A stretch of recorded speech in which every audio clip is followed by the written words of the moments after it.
to the first part of a series you'll see here every Wednesday in the month of March, focusing on men in America.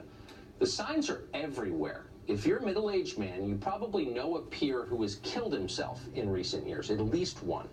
If you're a parent, you may have noticed that your daughter's friends seem a little more on the ball than your son's. They get better grades, they smoke much less marijuana, they spend less time playing video games, they go to more prestigious colleges.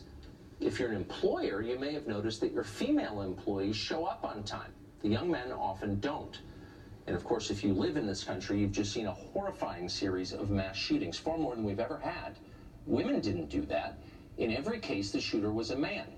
Something ominous is happening to men in America. Everyone who pays attention knows that. What's odd is how rarely you hear it publicly acknowledged. Our leaders pledge to create more opportunities for women and girls, whom they imply are failing. Men don't need help. They're the patriarchy. They're fine, more than fine. But are they fine? Here are the numbers. Start with the most basic, life and death. The average American man will die 5 years before the average American woman. One of the reasons for this is addiction. Men are more than twice as likely as women to become alcoholics. They're also twice as likely to die of a drug OD. In New Hampshire, one of the states hardest hit by the opioid crisis, 73% of overdose deaths were men. But the saddest reason for shortened lifespans is suicide. 77% of all suicides in America are committed by men. The overall rate is increasing at a dramatic pace. Between 1997 and 2014, there was a 43% rise in suicide deaths among middle-aged American men. The rates are highest among American Indian and white men, who kill themselves at about 10 times the rate of Hispanic and black women. You often hear America's incarceration crisis. Well, that's almost exclusively a male problem, too. Over 90% of inmates are men. Now, these problems are complex, but we know that they start young. And relative to girls, boys are failing in school. More girls than boys graduate high school. Considerably more go to and graduate from college.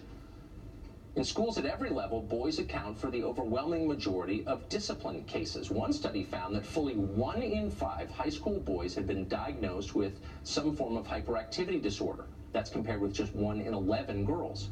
Many of them were medicated for it.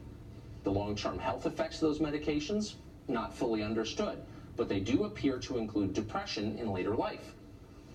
Women now decisively outnumber men in graduate school. They earn the majority of doctoral degrees. They're now the majority of new enrollees in both law and medical schools. For men, the consequences of failing in school are long-term and profound.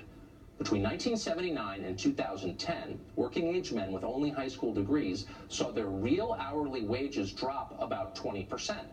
Over the same period, high school-educated women saw their wages rise. The decline of the industrial economy disproportionately hurt men. There are now 7 million working-age men in America who don't work. They've dropped out of the labor force. Nearly half of them take pain medication on any given day. That is the highest rate in the world by far. Far fewer young men get married than did just a few decades ago, and fewer stay married. About 1 in 5 American children live now only with their mothers. That's double the rate of 1970. Millions more boys growing up without fathers. Young adult men are now more likely to live with a parent than they are to live with a spouse or a partner. That is not the case for young women.